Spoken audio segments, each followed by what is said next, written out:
have heard of Fisker Automotive. That's a niche car company around from 2007 to 2013, best known for the Karma, a plug-in sedan. You may have also heard of Karma Automotive. That's the result of Chinese auto parts supplier Wangshan Group buying up Fisker's assets and turning them into another car company. This is from neither of them. This is actually from Fisker Inc. That's a new car company started by Henrik Fisker, a famous automotive designer, in 2016. And we're here at the auto show checking out its first production model, the Ocean SUV.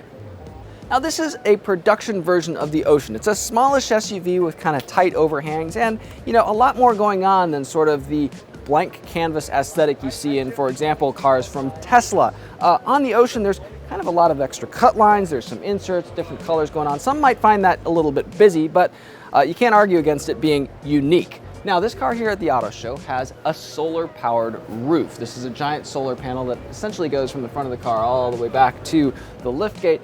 It's not the first time we've seen a solar roof on vehicles. We've seen them in stuff like the Toyota Prius, the Hyundai Sonata Hybrid, but here it actually adds tangible, if slight, range.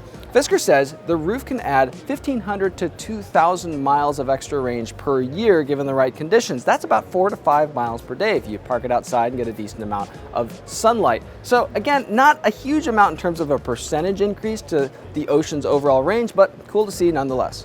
Inside, the upholstery mixes all manner of recycled materials, including, we're even told, t-shirts, into a sort of vegan composite textile. Fisker says the carpet even comes from fishing nets and plastic salvaged from the ocean. So yes, there is some ocean in this Ocean.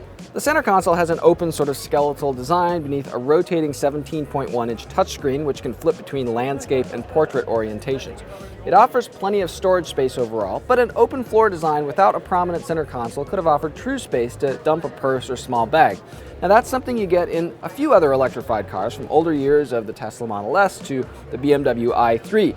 Given that the Ocean lacks any traditional drive line that would make for a big floor hump, it seems to be a slight missed opportunity here.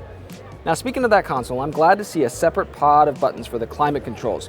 That's the sort of thing many automakers would just as well throw into a touchscreen submenu, which is a step backward in terms of ease of use, we think. But separating them out is a step in the right direction.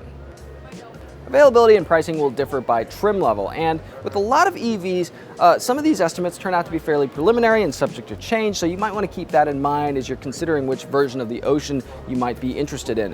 When all is said and done, the least expensive versions could turn out to be pretty affordable. Fisker plans to offer a lease program for the Ocean Sport, that's the lowest trim level of the Ocean, with an activation fee of around $3,000 and then a monthly fee of just $379, and check this out, an annual driving allowance of 30,000 miles, Fisker says. That's about triple the driving allowance for a lot of lease programs. We're looking forward to getting behind the wheel of the Ocean. That should happen hopefully sometime in 2022, so stay tuned.